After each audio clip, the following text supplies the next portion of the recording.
अल्कोहल खुमार अकल तक हराम नहीं है, नहीं है, नहीं है, जैसे नस्वार नहीं है, जैसे तंबाकू का पान नहीं। बाहमी रजामंदी से आप एक मामला तय करते हैं बगैर वक्त के तयन के, वो जिना नहीं है, जिना नहीं है, जिना नहीं है, हर चीज को जिना बना देते हो आप। मैं इस्तिग़फ़ार करते हुए कहता हूँ कि खुदा की कसम चाय थी, चाय थी, चाय थी, चाय थी कि जहाज पर बैठने की वजह से मैं ना मुफ्ती रहा हूँ। नहीं, मैं हर जहाज की बात नहीं कर रहा, मैं उस जहाज की बात कर रहा हूँ। हज और उम्रे के लिए ऐसे जहाज नहीं होते। मुफ्ती साहब खुदा का खौफ करे यार। कि कराची की दसी तरतीब दलते घोटो सेटान मेटानी का ना नो बस अर सड़े जान तलका जिनई रावली नो माते उकस वेलो چې ګوره مولوي صاحب دا زنا نه ده چې یو الک او یو جینۍ دا خپلو کې رضامند شي عقد وشي، مطلب د پیسو چېره د پیسو زه به تاله دومره پیسې در کوم ته ما سره دونه وخت تېری ته ما سره شپه تېری یا څه یا څه وټې ور هر څه قیصه چې خو رضامندیا چې یو جینۍ ما سره رضا شوه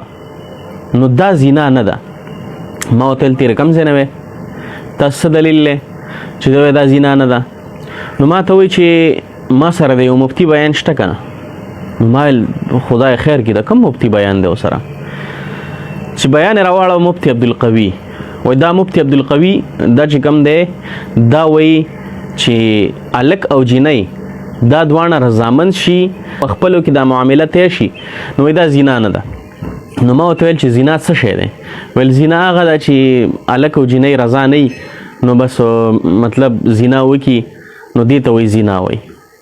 نو ما ورته ویل ګوره زنا دا نه ده چې الک راولګېدو جینۍ وتښتولو بدپیلي ورسره وکړه، دا زنا ده.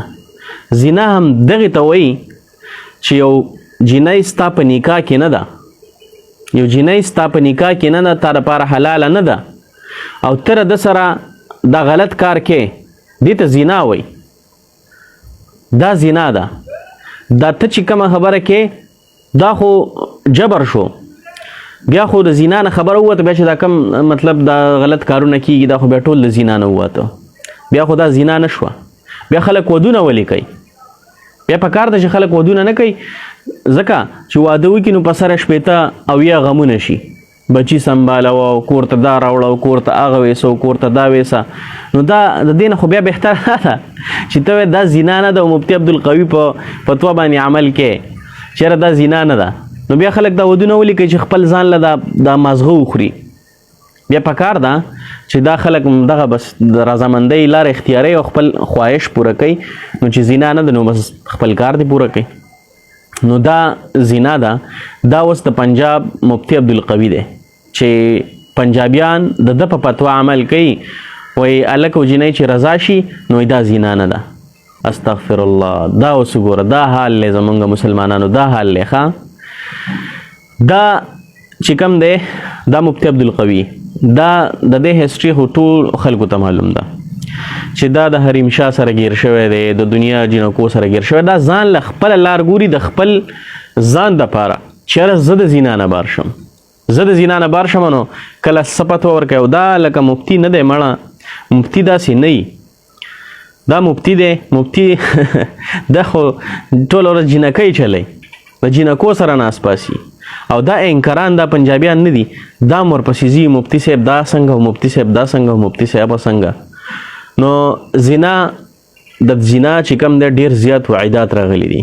پیغمبر صلی الله علیه وسلم وایي چې مؤمن زنا چې کوي که نه نو دا هغه ټایم کې مؤمن نه وي، د ده نه ایمان چوت شوی، ایمان د ده نه زوړه نیباره دا چې کله زنا کوي نو زنا ډېر زیات وعیدات راغلي دي. زنا دې ته وایي چې یو مطلب یو جینۍ ستا نکاح کې نه ده او ته ورسره دا ګناه کار کې نو دې ته زنا وایي. دا زنا ده. دا زنا خو دا نه ده چې یاره ته په زوره باندې یو جینۍ ګاډي ته وخېجوه، کډنیپ یې کوه، بیا هلته کې د هغې سره ظلم او زیاتی وکړه، دا زنا ده. نو دا یو غلط کنسپټ دی او یو سړي ما سره په دې باندې مطلب بحث وکړو چې یاره زنا دا نه ده چې مطلب رضامندۍ باندې کم کار وشي، دا زنا نه ده. نو ما ورته بیا ښه مطمئنه کو په طریقه په هر څه په دلایلو سره ګوره غلط کار ونه کړې چېرته